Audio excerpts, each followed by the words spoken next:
Hi again everyone, welcome back again di Bitcoin Update. Guys, saya lagi update di sebuah area kawasan KL Center ya. Ini technically sebuah mall sih, shopping mall. So anyway, saya punya waktu ya before menuju ke bandara. So saya putuskan untuk update singkat aja, tapi untuk kebutuhan perlengkapan saya udah di dalam koper, jadi udah nggak bisa dikeluarin lagi guys ya. Dan ini mau quick update aja tentang progres Bitcoin selama beberapa hari terakhir. So far kita udah anticipate kan tentang possibility Bitcoin itu bergerak di dalam sebuah inside bar, and I think so far udah 1, 2, 3, 4, 5 hari ya, so far kita bergerak di range yang sama, gak creating higher high, gak creating lower low. Bitcoin on the daily perspektif seperti itu, dan hourly-nya pun kayak gini guys. Jadi kita bisa katakan ini sebenarnya merupakan progres yang benar-benar slow ya, nggak banyak pergerakan gitu, nggak banyak aktivitas. Nah, saya coba untuk hapus dulu. Oke, ini to make sure tuh teman-teman, kalian bisa lihat ya, ini misalnya kalian nge-spot kayak ini potential symmetrical triangle pattern nggak sih? Bener gitu kan. Terus kalian lihat lagi, ini potential double bottom nggak sih? Ya bener juga gitu kan. Kemudian kalau misalkan let's say last night kalian lihat bahwa ini tuh kayaknya ngebentuk sebuah ascending triangle pattern deh. Iya, benar juga teman-teman. Dan pagi ini kita breakdown, bukan breakout gitu ya. Itu artinya secara keseluruhan Bitcoin bisa diconsider itu still consolidating aja. Gak ada higher high, gak ada lower low. Oke? No higher high, no lower low sejak range ini terbentuk. So kita cuma konsolidasi di tengah-tengah doang. Biasanya kalau kondisi kayak gini itu relate juga dengan semacam pattern ini ya. Jadi kayak A, B, C, D, E, habis itu continuation to the upside. Nah, ya, di sisi lain kalau misalnya dari daily perspektif kita ngelihat inside bar juga seringkali di-considered sebagai continuation pattern. Jadi kalau kita lihat on the daily itu pertimbangannya adalah dia nge-sweep area liquidity yang terbentuk dari imbalance ini.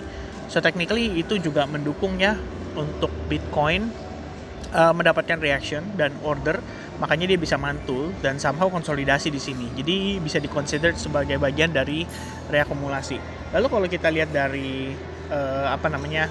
ETF inflow ya selama seminggu terakhir, tepatnya dari hari Senin kali, itu sebenarnya progresnya udah lumayan oke lah ya, kita bisa consider lumayan oke guys. Kalau kalian cek nih sejak tanggal 12 ya sampai dengan tanggal 16 kemarin, tepatnya kemarin malam banget, ini so far inflow-nya udah $0,5 miliar ya. Jadi $0,5 miliar dalam kurun waktu 1 minggu. Cukup oke lah dengan kondisi harga Bitcoin di atas 100.000. Jadi kita bisa bilang ini adalah potential reaccumulate atau reakumulasi dengan potensi support area nanti di 100.000. Jadi ibaratnya kita break and then consolidate alias create base. Kalaupun dia turun, biasanya kondisi itu bakalan kelihatan kayak fake out doang guys. Jadi ada beberapa contoh case ya. Misalnya seperti case di sini deh gitu.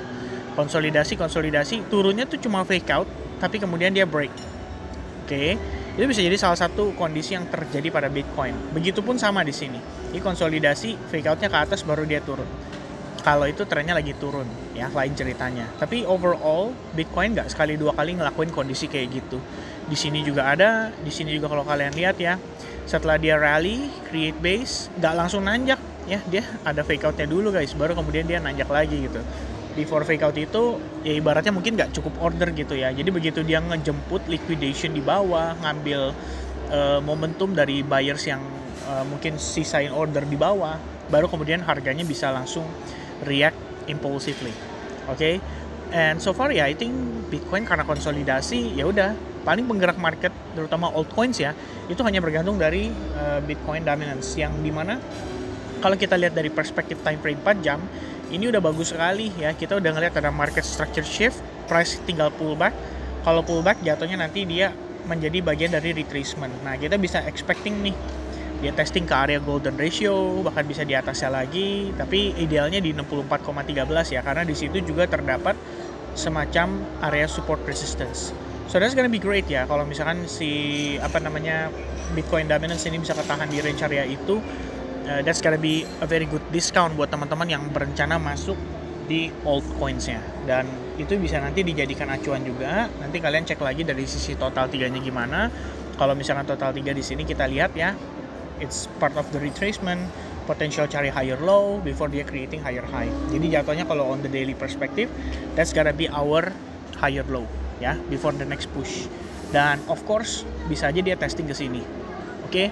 I think it's gonna be very normal ya kalau misalkan itu yang terjadi skenarionya, dan tentu saja bisa dimanfaatkan juga sama teman-teman kalau misalnya kalian interested untuk coba follow up.